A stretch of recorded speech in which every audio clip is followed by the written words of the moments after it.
With injuries popping up all over the show and FA Cup rescheduling causing chaos, we're diving into the latest injury updates and wildcard drafts. Stick around to the end and I'll be talking about the best wildcard options to set you up for success.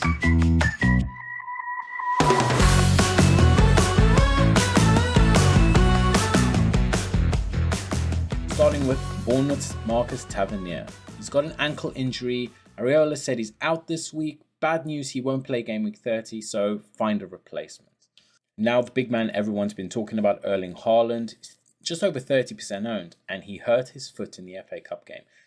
Pep said he doesn't know exactly what's happening yet. He did leave in a protective boot, so hopefully that was just a precaution. City play Leicester on Wednesday, so he seems to be a massive risk now. How does that change your wild card or your team in general? Now, it's not all bad news. Bukayo Saka seems to have had some good news. Arteta has said he's ready to go. He's pushing to play, but he's unlikely to feature versus Fulham on Tuesday.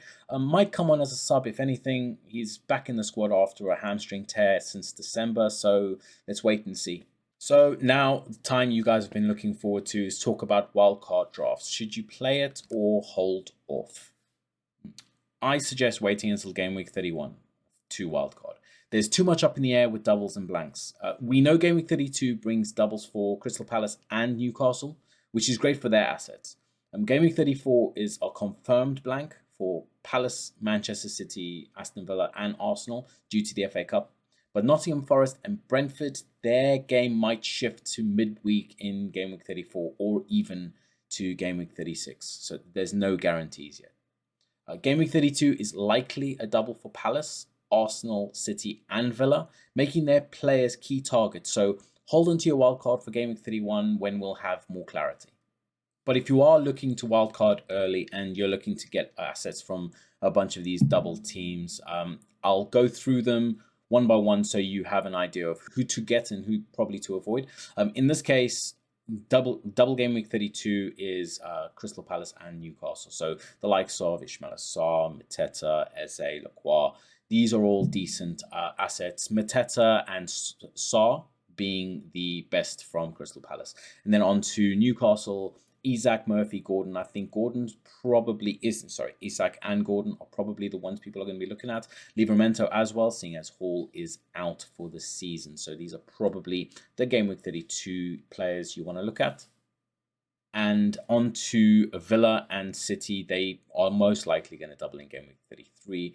Watkins is interesting. He is back. He did come on in the FA Cup for Rashford. Rashford did score 2 goals. So Rashford, Asensio and Watkins are very interesting assets, as we don't know exactly if they're going to play or not, how much minutes they're going to get. Rodgers seems to be playing more than likely. Mings and Digne likewise, and Martinez. So some interesting choices there. Watkins likely will play, but we need to look at Rashford and Asensio as they are in form at the moment. Now on to Manchester City.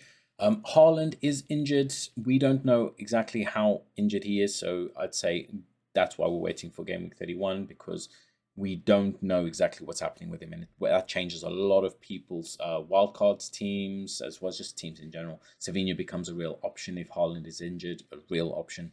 Marmoush is already a decent option, and Foden lacking confidence, lacking a lot at the moment, so I think a lot of people are avoiding him. Gvardiol is pretty locked on in defense, and Ederson being back, played in the FA Cup. If you want a bit of a guaranteed defense from Manchester City, Ederson might be a good option. Now on to Arsenal and Crystal Palace. We've already discussed Crystal Palace, so let's talk about Arsenal. Now that Saka is potentially back, and it seems quite likely he'll be back within April, he becomes a real option. This is, again, why you wait for Game Week 31, because you want to see what happens with him. Marino is also a good option, especially if Saka's back. I know a lot of people saying Trossard potentially goes up top. I just don't personally see it. I think Marino is going to be a good option, and Saka delivering the ball there with Ødegaard. It's really good. It's a lot of it's looking up. It's definitely looking up. Saliba and Gabriel and Raya, a lot of people are tripling up or doubling up or tripling up in defense. So Arsenal do have a great defense, so you probably want to double up. I do like Saliba, Gabriel Raya. I personally also like Jurriën Timber for the cheaper option, and he's getting forward quite a lot. So a lot to think about with these players. Now on to Forest and Brentford. Now Forest and Brentford are interesting because, like we talked about, we don't even know if they're going to blank in game 34, as the game might just be moved back a little bit. So let's talk about them anyway, and hopefully we'll find out more before game week 31. Forest's players like Alanga, Wood, obviously with his injury, we keep an eye on that.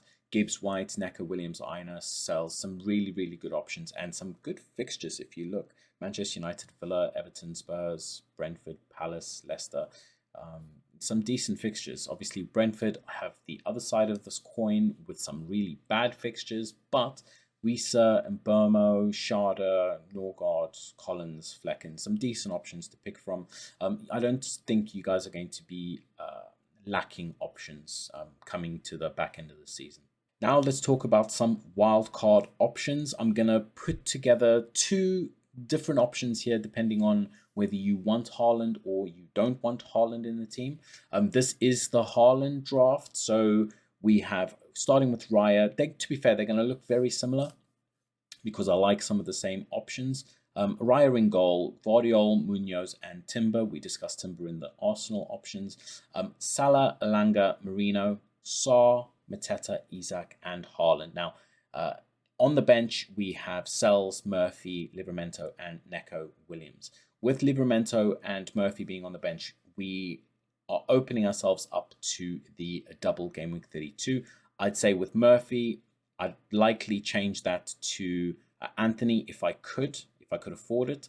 Anthony Gordon is the better option, as I think he is going to be back for game week 32. And Livramento will likely play now that Hall is out, but Dan Burn is an option as well. Sells, I think, is a good option just in general, but this team, especially with tripling up on Palace, tripling up on Newcastle, I think this is quite a solid pick. And Alanga and Neco Williams are decent options. The only thing I'd say is, because we don't know what's happening with game week 34, definitely just keep an eye on them. Now, this wildcard draft I actually prefer.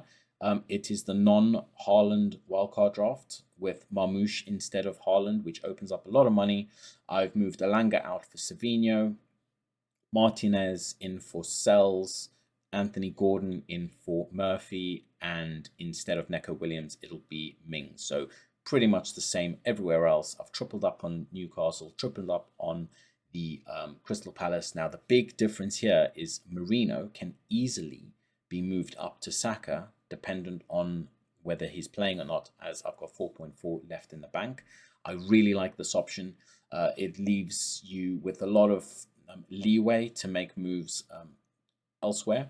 So I'll be honest, I think game week 31 is where I'm going to be making my moves. I'm going to play my wildcard game week 31, and I'll be moving to probably this team unless we find anything else out that is crazy. But this is likely the team I'm going to be moving to. And now let's go to my actual team, what my team is going to look like going into game week 30. In goal, I've got Sells, I've got Kirkes, Aina, and Konate. Some decent players. Actually, I'm looking forward to this game week as it stands. I've got Salah as my captain at the moment. I've got Mbeumo. Now, Mbeumo, I'm not too sure. I still think Mbeumo is going to do something in this game against Newcastle, but it is away. It's not ideal. Kluivert against Ipswich. Looking forward to this game. I've brought in Sarr, and I've brought in Mateta because I just cannot be without Southampton. The Crystal Palace assets against Southampton. This counter-attacking Crystal Palace is just going to cause them so many problems. I've got Bruno Fernandes. I'm just keeping him in.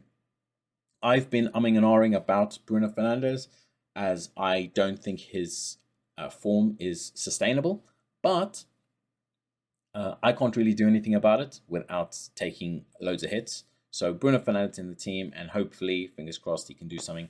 And then, yeah, I've got Isak up top, and on the bench is Fabianski, Beto, Greaves, and Robinson. So nothing to write home to as far as the bench is concerned, but I only need them for this week, and then, like I said, wildcard out next week.